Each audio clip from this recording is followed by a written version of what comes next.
बातमी येते जालन्यात जालन्यातील परतूर तालुक्यातील बागेश्वरी साखर कारखान्यात सल्फर टाकीचा स्फोट होऊन 2 जण जागीच ठार झाल्याचं कळतंय। दोघे गंभीर जखमी झाल्याची प्राथमिक माहिती समोर आली आहे। कारखान्यातील सल्फर टाकीचा स्फोट झाल्यानं ही दुर्घटना घडली आहे। अप्पासाहेब पारखे आणि अशोक देशमुख यांचा या स्फोटात जागीच मृत्यू झाला। तर नवनाथ पंढरपोटे आणि कादिर युनुस पटेल हे दोघे गंभीर जखमी आहेत। जखमींना पुढील उपचारासाठी जालना इथं हलवण्यात आलंय।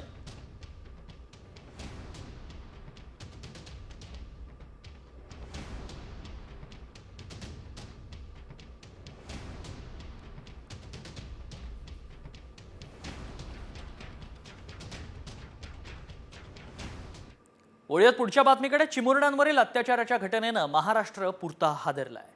गेल्या काही दिवसांपासून महाराष्ट्रात मुलींवरील अत्याचाराच्या घटनेत प्रचंड वाढ झाली आहे। कल्याण राजगुरुनगरमध्ये मुलींवर अत्याचार करून त्यांची हत्या करण्यात आली। लोणावळ्यात रक्षकच भक्षक बनलाय, त्यामुळे आता लेकींना वाचवा आणि नराधमांना फाशी द्या अशी आर्त हाक चिमुरडीच्या कुटुंबियांनी केली आहे।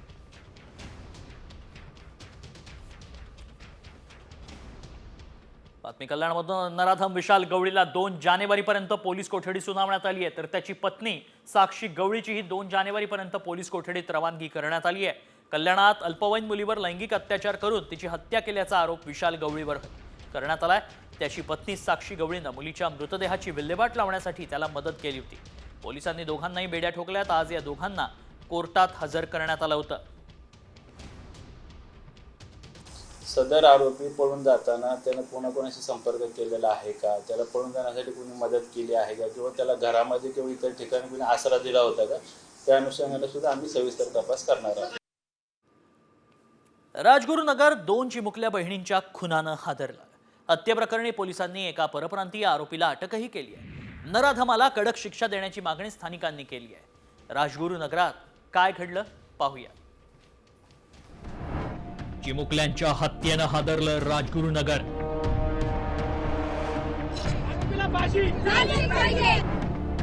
2 सख्या बहिणींची हत्या।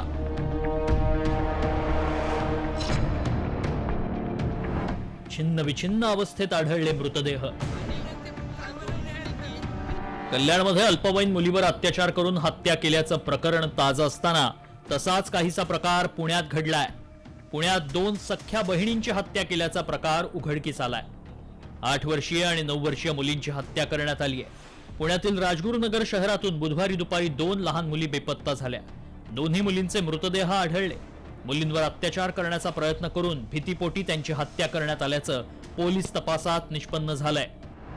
एक आरोपी जो निष्पन्न झालेला आहे आतापर्यंतच्या तपासामध्ये, त्या आरोपीनं सदर मुली सोबत लैंगिक अत्याचार करून त्यांना त्या जी पाण्याची टाकी होती त्या टाकीमध्ये बुडवून मारलेला आहे। अशा प्रकारचा दोन्ही मुलींना आतापर्यंतच्या तपासामध्ये तर एका मुलीसोबत त्याने लैंगिक अत्याचार केल्याचं तपासामध्ये निष्पन्न झालेलं आहे।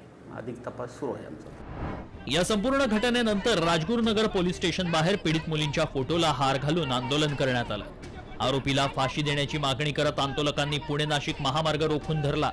पोलीस अधीक्षक पंकज देशमुख यांनी आंदोलकांशी संवाद साधला। त्यानंतर तहसीलदार ज्योती देवरे आंदोलनस्थळी पोहोचल्या। राजगुरुनगर प्रकरणात आरोपींना फाशी द्या अशी मागणी आंदोलकांनी केली आहे। याबाबत लेखी देण्याची मागणीही आंदोलकांनी केल्याचं पाहायला मिळालं।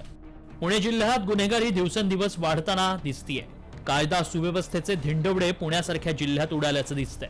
त्यातच राजगुरुनगरात घडलेल्या प्रकारानं माणुसकीला काळिमा फासलाय। त्यामुळे ही विकृती ठेचण्याची मागणी सर्व स्तरातून होतीये। ब्युरो रिपोर्ट, साम टीव्ही। बातमी लोणावळ्यात येते। लोणावळ्यात देखील खाकीचा रक्षकच भक्षक झाल्याची संतापजनक घटना समोर आली आहे। बंदोबस्तावरच्या पोलिसांना 5 वर्षाच्या चिमुरडीवर लैंगिक अत्याचार केले। या प्रकरणी पोलीस कर्मचारी सचिन सस्तेला पोलीस खात्यातून निलंबित करण्यात आलंय। विसापूर किल्ला परिसरात सचिन सस्ते हा बंदोबस्तावर होता। याच परिसरात पीडित मुलगी खेळत होती, तेव्हा दारूच्या नशेत असलेला सचिन या मुलीजवळ गेला। चॉकलेटचं आमिष दाखवून या चिमुरडीला त्यांना आडोशाला नेला आणि तिच्यावर अतिप्रसंग करण्याचा प्रयत्न केला। मुलीनं पालकांना ही गोष्ट सांगितल्यानंतर या नराधम पोलिसाला अटक करत निलंबित करण्यात आलंय। माझी पोरगी खेळायला गेली आणि खेळता खेळता म्हणले आणि बाजूला नेऊन तिची असं छेड काढली। हा, आणि तुम्ही कायद्याने जर असं करत असाल तर आम्ही कायदा मागायचा कोणाकडं सांगा ना। हा आज तुम्ही कायदावाले लोक आहेत ना, मग आम्ही हात पसरायचं कोणाक ते सांगा ना मला तुम्ही. फुल प्यालेला माणूस, पक्का प्यालेला. हा आणि तुम्ही कायदेवालेच लोक तुमची खाकी चढून उपयोगच काय त्यांचा सांगा ना मला तुम्ही आता. हा तुम्ही खाकी चढून तुम्ही बाकी करायला लागलं लोकांची, गरिबाची छेड काढायला लागलं, आणि ती पण चिमुकल्या पोरीची. मुलीला सेक्शुअल असल्ट झाल्याचा तक्रार आल्यानंतर आम्ही त्या ठिकाणी गेलो, त्याला ताब्यात घेतलं, त्याची मेडिकल तपासणी केली. फिर्यादीची त्याप्रमाणे फिर्याद घेण्यात आलेली आहे. जी व्हिक्टीम मुलगी आहे तिला पण काही प्रश्न विचारण्यात आले, तिने त्या पद्धतीने सांगितलेलं आहे. त्या पद्धतीने आपण गुन्हा दाखल केलेला आहे.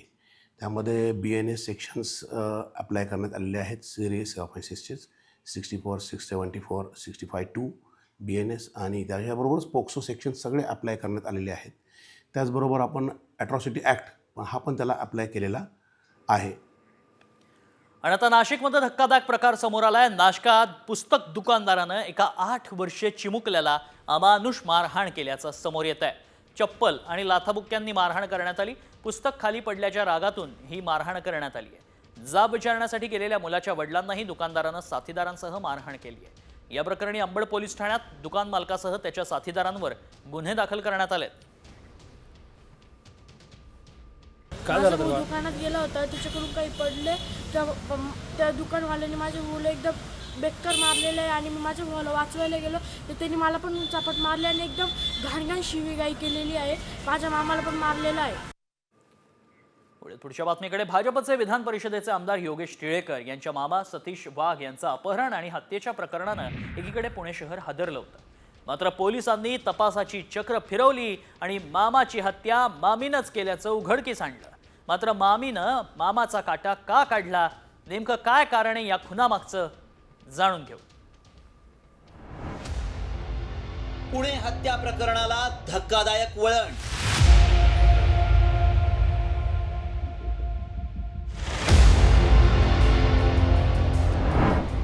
अनैतिक संबंधांच्या आडाला पत्नीनंच घात केला. नात्यात फाटा, मामीनेच काढला मामाचा काटा.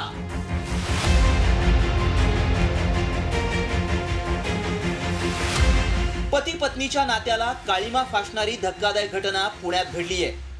विधान परिषदेचे आमदार योगेश टिळेकर यांचे मामा सतीश वाघ यांच्या अपहरण आणि हत्येमागे पैशांचं नाही तर प्रेम प्रकरणाचं कारण समोर आलंय. सतीश वाघ यांची पत्नी मोहिनी वाघ हिचे आपल्या मुलाच्या मित्रासोबत गेल्या 12 वर्षांपासून अनैतिक संबंध असल्याचं उघड झालं आणि यातूनच मामीने प्रियकरासोबत हत्येचा खतरनाक प्लॅन केला. अक्षय जवळकरचे आईवडील वाघ यांच्याकडे भाडेकरू म्हणून आले तेव्हा अक्षय अवघ्या 9 वर्षांचा होता. त्याचा आणि मोहिनी वाघ यांचं प्रेम प्रकरण होईल याची कल्पनाही कोणाला नव्हती. मात्र सतीश वाघ यांच्या खुनानंतर पुणे पोलिसांनी तपास ज्या दिशेने केला त्यातून हा संपूर्ण धक्कादायक प्रकार उघडकीस आला. सतीश वाघ यांच्या हत्येचा कट कसा उलगडला पाहूयात. 23 वर्षांपूर्वी जवळकर दाम्पत्य मुलगा अक्षयला घेऊन पुण्यात आले. जवळकर दाम्पत्य हे वाघ यांच्या घरात भाडेकरू म्हणून राहत होते. 36 वर्षीय मोहिनी वाघ यांचं मुलाच्या 20 वर्षीय मित्राशी सूत जुळलं. सतीश वाघ यांनी अक्षय आणि पत्नीला रंगेहात पकडलं आणि त्यांच्यात वाद निर्माण झाले. 2016 मध्ये जवळकर कुटुंबानं घर खाली केल्यानंतरही अक्षय आणि मामीच्या भेटी सुरूच राहिल्या. सतीश वाघ पत्नीला मारहाण करायचे. अखेर वैतागून मामीनं आणि अक्षयनं मामाला संपवण्याचा कट रचला. अक्षय आणि मामीनं 4 जणांना 5 लाखांची सुपारी दिली. त्यानंतर 9 डिसेंबरला अक्षयनं वाघ यांचं अपहरण करत अखेर काटा काढला. सतीश वाघ यांची हत्या आर्थिक प्रकरणातून भासवण्याचा प्रयत्न करण्यात आला. मात्र पोलिसांकडून घेतलेल्या जबाबात मामीनं हत्येचा कट आपणच रचल्याची कबुली दिली आहे. नाही, आतापर्यंत ह्यातले जे पहिल्या दिवशी जी आपल्या तपासात जी माहिती आणि FIR जी माहिती आली होती की 4 लोकांनी उचलून गेले, त्या 4ही आरोपींना पोलिसांनी ताब्यात घेतलेला आहे. त्याच्यानंतर याच्यातलं जे जो मूळ कटात ज्यांनी सहभाग प्लॅनिंग केलं होतं त्या अक्षय जवळकरला पण घेतलेलं आहे आणि आता या महिलेला ताब्यात घेतलेलं आहे. असे 6 आरोपी अटक झालेत. अजून अतिरिक्त आरोपी निष्पन्न शक्यता कमी आहे, तरी पण आम्ही तपास करत आहोत. योगेश टिळेकर यांच्या मामाचं अपहरण आणि हत्या प्रकरणात पत्नी मोहिनी वाघ आणि अक्षय जवळकर सह 6 जणांना अटक करण्यात आली आहे. अक्षय बडवेसह ब्युरो रिपोर्ट, साम TV न्यूज, पुणे. त्यामुळे कायद्याच्या हातून कोणाचीच सुटका होत नाही हे पुन्हा एकदा सिद्ध झालं. पुढची बातमी अंबरनाथमधनं. अंबरनाथमध्ये शिवसेना आमदार डॉक्टर बालाजी किणीकरांच्या हत्येचा कट रचला जात असल्याची माहिती पोलिसांना आधीच मिळाली होती आणि त्यानुसार गेल्या 15 दिवसांपासून गुन्हे शाखेची आरोपींवर नजर होती असा गौप्यस्फोट स्वतः आमदार डॉक्टर बालाजी किणीकर यांनी केलाय. ठाणे गुन्हे शाखेनं अंबरनाथमधून दोघांना ताब्यात घेतलंय. ACP बगाडे साहेब की आमचं ऑलरेडी तुमच्यावरतीच काम चालू आहे. मला 15 दिवसापासून चालू आहे. तुम्हाला आज माहिती मिळाली. मी म्हणलं मग साहेब मला कळवलं का नाही तुम्ही? तर त्यांनी सांगितलं ऑलरेडी तुमच्या बंदोबस्तामध्ये आम्ही सर्वांना सांगितलंय, परंतु हे कुठपर्यंत चालतंय हे त्यासाठी ह्याचा थडा लावण्यासाठी आम्ही पुढे 2 दिवस वाट बघणार होतो. आता लगेच मिळालेली माहिती घेऊन लगेच त्यांनी दुसऱ्या दिवशी 2 लोकांना अटक केलेलं आहे आणि त्यांचा तपास ते योग्य ती त्याने चालू आहे. बालाजी किणीकर त्यांच्या हत्येचा कट रचल्याची देखील त्या बाबतीमध्ये पोलीस कसून चौकशी करतायत आणि ही देखील अतिशय गंभीर घटना आहे आणि त्याच्याकडे देखील आम्ही गांभीर्याने पाहतोय. मी स्वतः देखील त्यामध्ये लक्ष घातलेलं आहे आणि गृह विभाग देखील त्यामध्ये काम करतोय. पुढची बातमी बीडमधनं येते. बीडमध्ये हवेत गोळीबार करणाऱ्या कैलास फडला अटक करण्यात आली आहे. सामाजिक कार्यकर्ते अंजली दमानी यांनी कैलास फडचा व्हिडिओ पोस्ट केला होता. याबाबत साम टीव्हीनं बातमी दाखवताच कैलास फडवर गुन्हा दाखल करण्यात आला. त्यानंतर आज कैलास फडला अटक करण्यात आली. या प्रकरणी फडला 1 दिवसाची पोलीस कोठडी सुनावण्यात आली आहे. कैलास फड याला अटक करण्यात आलेली आहे. अवैध गोळीबार केल्याप्रकरणी कैलास फड याला अटक करण्यात आलेली आहे. मी पहिल्या दिवशीच सांगितलं, बीड जिल्ह्यामध्ये कोणाचीच दादागिरी चालू देणार नाही.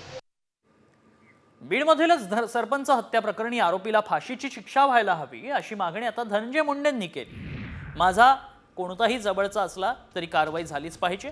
या प्रकरणात माझा संबंध नसून वाल्मिक कराडचे सुरेश धस यांच्याशी संबंध असल्याचं मुंडेंनी म्हटलंय. वस्तुस्थिती मी जी बोलायचं ते त्याच दिवशी बोललोय. त्यांना पूर्णपणानं सांगितलंय की यात कुणीही असेल त्याला सोडायचं नाही. ज्यांनी कुणी केलंय, ही जी हत्या करणार आहेत, ज्यांनी कुणी केलंय निष्पन्न झाल्यानंतर त्यांना सुद्धा फाशी दिली गेली पाहिजे. या सर्व गोष्टीच्या या मताचा मी आहे. वाल्मिक कराडांची जवळीक सुरेश धसांच्या सोबत होती. माझ्या जवळचे तर आहेतच. त्यांच्यावरती जो गुन्हा दाखल झालेला आहे त्याचीही चौकशी पोलीस या ठिकाणी करते आणि त्या ठिकाणी तीही अतिशय पारदर्शकतेपणानं चौकशी झाली पाहिजे या मताचा मी आहे. त्यामुळं शासन कुणालाही पाठीशी घालत नाही. खुनाचं जे प्रकरण आहे ते भयंकर आहे. त्याचा फास्ट ट्रॅक कोर्टामध्ये हा गुन्हा त्याचं चालू केला पाहिजे. एकीकडे पत्नीनंच पतीचा काटा काढला तर दुसरीकडे आजारी पत्नीची काळजी घेण्यासाठी पतीनं VRS घेतल्याचं दिसतंय. मात्र नियतीनं डाव साधला आणि पतीच्या फेअरवेल सेलिब्रेशन वेळीच पत्नीचा मृत्यू झाला. पत्नीच्या मृत्यूचं कारण काय आणि कुठं घडली ही घटना पाहूया. पत्नीसाठी जॉब सोडला पण नियतीनं डाव साधला.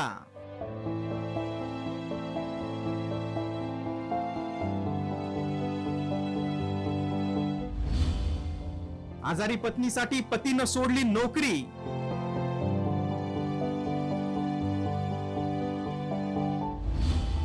फेअरवेल पार्टीतच पतीवर कोसळलं आभाळ. पाणी लागत पाणी.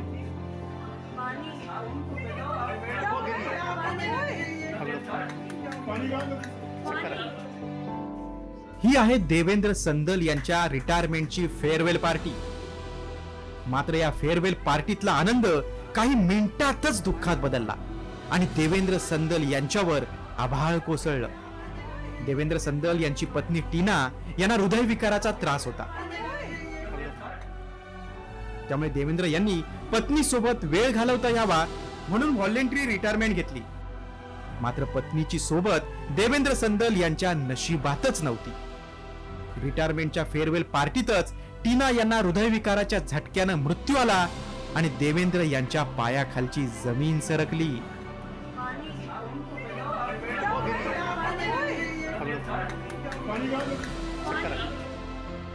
देवेंद्र संदल हे राजस्थानच्या कोटामधील सेंट्रल वेअर हाऊसमध्ये मॅनेजर पदावर कार्यरत होते. पत्नी टीना सतत आजारी असल्यानं देवेंद्र यांनी VRS घेतली. याच रिटायरमेंटच्या सेलिब्रेशनला त्यांची पत्नीही हजर होती. कार्यक्रमात आनंदी आनंद होता.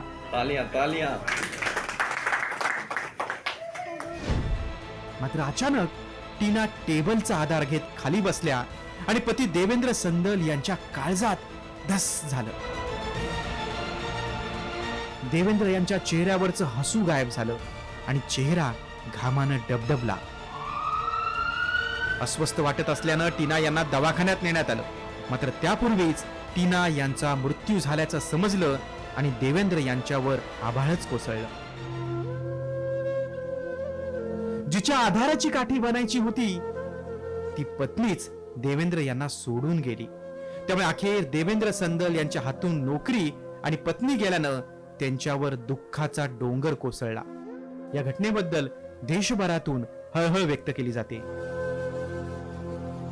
ब्युरो रिपोर्ट, साम टीव्ही न्यूज.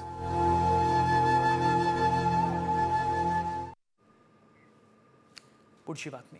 केंद्रीय वाणिज्य मंत्री पियुष गोयल उद्या नाशिक दौऱ्यावर येणार आहेत. त्यापूर्वी कांदा उत्पादक शेतकरी आक्रमक झालाय. पियुष गोयल यांनी नाशिकमध्ये येण्याआधी कांद्यावरील 20% निर्यात मूल्य हटवावं, त्यांचं आम्ही स्वागत करू अशी भूमिका शेतकऱ्यांनी घेतली. नाशिकच्या जिल्हाधिकारी कार्यालयात केंद्राच्या स्वामित्व कार्ड योजनेच्या कार्यक्रमासाठी गोयल नाशकात येणार आहेत.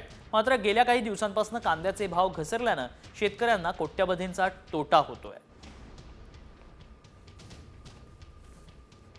अनेक वर्षापासूनची ती आमची मागणी. आता उद्या जर केंद्रीय मंत्री पियुष गोयल नाशिकमध्ये येत आहे तर निश्चितच सर्व शेतकरी मिळून आम्ही त्यांना भेटून निवेदनही देऊ की तुम्ही निर्यात मूल्य हे 100% हटवलं पाहिजे आणि हा कायमचा तोडगा निघणं खरोखर गरजेचं आहे. कारण शाश्वत उत्पन्न जर कांद्याचं घ्यायचं असेल तर निर्यात 100% खुली झाली तर शेतकरी म्हणून आम्ही शाश्वत उत्पन्न चांगल्या प्रकारे घेऊ शकतो. बाजारभावही स्थिर राहतील आणि आम्हालाही त्याचा फायदा होईल आणि ग्राहकांना निश्चित त्याचा फायदा झाल्याशिवाय राहणार नाही. आणि आता शेतकऱ्यांसाठी सगळ्यात महत्त्वाची बातमी आहे, कारण राज्यात जोरदार पावसासह काही ठिकाणी गारपीट होण्याची देखील शक्यता आहे. राज्यात खानदेश, विदर्भ, मराठवाडा आणि मध्य महाराष्ट्रात 27 ते 29 डिसेंबर दरम्यान गारपिटीसह पावसाचा इशारा देण्यात आलाय. मेघगर्जनेसह पाऊस पडण्याचा इशारा देण्यात आल्यानं हवामानाचा अंदाज घेऊनच नियोजन करण्याचं आवाहन कृषी विभागानं शेतकऱ्यांना केलंय. यवतमाळ, वर्धा, नागपूर, भंडारा, गोंदिया आणि चंद्रपूर जिल्ह्यात काही प्रमाणात गारपीट होण्याची देखील शक्यता आहे. 27 डिसेंबर दुपारपासून मेघगर्जनेसह पावसाला सुरुवात होईल. 27 डिसेंबरला नंदुरबार, धुळे, जळगाव, अहिल्यानगरला इशारा देण्यात आलाय. दक्षिण मराठवाडा, पुणे आणि नाशिकला देखील इशारा देण्यात आलाय. तसंच यवतमाळ, वर्धा, नागपूर, भंडारा, गोंदिया, चंद्रपूरला 28 डिसेंबरला इशारा देण्यात येतोय. यवतमाळ, वर्धा, नागपूर, भंडारा, गोंदिया, चंद्रपुरात गारपिटीचीही शक्यता आहे. बातमी राजकीय वर्तुळातनं. महायुतीसाठी गेम चेंजर ठरलेली लाडकी बहीण योजनेसाठी आतापर्यंत 2,30,00,000 जणांनी नोंदणी केली आहे. 15 ऑक्टोबर ही नोंदणीसाठी शेवटची तारीख होती. या योजनेला मुदतवाढ देण्याबाबत आता चर्चा सुरू झाली आहे. पाहूया. लाडकीसाठी खुशखबर. योजनेच्या नोंदणीसाठी मुदतवाढ. मंत्रिमंडळाच्या बैठकीत निर्णय होणार. राज्यातील महिलांना आर्थिकदृष्ट्या सक्षम करण्यासाठी महायुती सरकारनं लाडकी बहीण योजना सुरू केली. ऑगस्टमध्ये रक्षाबंधनाला ही योजना सुरू करून सरकारनं बहिणींना ओवाळणी दिली होती. स्वातंत्र्य दिनाच्या पूर्वसंध्येला म्हणजे 14 ऑगस्ट पासूनच पैसे मिळायला सुरुवात झाली होती. विधानसभा निवडणुकीत लाडकी बहीण योजनेमुळे महायुतीला बहुमताचा आकडा पार करता आला अशी चर्चा आहे. महिलांना आतापर्यंत 5 हप्ते देण्यात आले. आता 6व्या डिसेंबरच्या हप्त्याचं वितरण देखील सुरू झालंय. बहिणींचा वर्षाचा शेवटही सरकारनं गोड केलाय. या योजनेसाठी नोंदणी करण्याची अंतिम तारीख 15 ऑक्टोबर होती. नोंदणीसाठी मुदतवाढ द्यायची का याचा निर्णय मंत्रिमंडळाच्या बैठकीत घेतला जाईल असं आदिती तटकरे यांनी स्पष्ट केलंय. आम्ही शेवटची अर्ज दाखल करण्याची जी मुदत आहे ती साधारणपणे 15 ऑक्टोबरपर्यंतची होती आणि बाय अँड लार्ज जर आम्ही बघितलं तर 2.5 कोटीपेक्षा जास्ती रजिस्ट्रेशन आज आमच्याकडे झालेलं आहे. म्हणजे विभाग म्हणून जो एक साधारणपणे अंदाज योजना आम्ही राबवत असताना किंवा आणताना जो एक ठेवला होता त्यानुसार रजिस्ट्रेशन जे आहे त्या ऑलमोस्ट 99% आपण त्याच्यापर्यंत पोहोचलेलो आहोत. त्यामुळे पुढे रजिस्ट्रेशनची मुदत द्यायची नाही द्यायची हा जो सगळा निर्णय हा मंत्रिमंडळाच्या बैठकीत होईल. या योजनेत आतापर्यंत काय काय झालं पाहूया. जुलै ते नोव्हेंबर पर्यंतचे 7,500 रुपये दिवाळीपूर्वी जमा करण्यात आले. 15 ऑक्टोबर पर्यंत अर्ज करण्याची मुदत होती. आचारसंहिता संपल्यानंतर प्रलंबित अर्जांची छाननी करण्यात आली. त्रुटीयुक्त अर्ज बाद करण्यात आले. पुणे पिंपरीसह राज्यातील अनेक ठिकाणी हजारो अर्ज बाद करण्यात आले. आता डिसेंबरचा हप्ता मिळण्यास सुरुवात झाली आहे. 2,34,00,000 महिलांना याचा लाभ मिळणार आहे. आधार लिंक झालेल्या 12 लाख नव्या लाभार्थ्यांनाही हप्त्याचं वितरण होईल. नोंदणीसाठी मुदतवाढ देण्याचा निर्णय मंत्रिमंडळाच्या बैठकीत होणार असं बोललं जातंय. राज्याची आर्थिक स्थिती नाजूक आहे, तिजोरी रिकामी आहे. असं असताना महायुती सरकारनं लाडकीसाठी 3,500 कोटींची तरतूद केली आहे. नवीन वर्षात 1,500 रुपयांवरून 2,100 रुपयांचा हप्ता देताना सरकारची कसरत होणार आहे. अशा स्थितीत योजनेचा लाभ न घेतलेल्या लाडक्या बहिणींना नोंदणी करण्याची संधी मिळणार का याकडेच राज्याचं लक्ष लागलंय. ब्युरो रिपोर्ट, साम टीव्ही न्यूज. पुढची बातमी वसईतनं येते. एक धक्कादायक घटना समोर येते. मुलाच्या अंगावर गाडी चढवून फरार झालेल्या चालकाला अटक करण्यात आली आहे. वाल्यूमधल्या एका प्रवाशानं ओला कार मागवली होती. त्याचवेळी एक मुलगा कारच्या पुढे काही अंतरावर खेळत होता. प्रवासी कारमध्ये बसल्यानंतर कार चालकानं मुलाकडे पाहिलंच नाही आणि बेदरकारपणे तो चालवत राहिला. मुलाच्या अंगावरनं गाडी गेली. यात त्याच्या पोटाला, छातीला इजा झाली आहे. या प्रकरणी ड्रायव्हरला अटक करण्यात आल्याचं आता पाहायला मिळत आहे.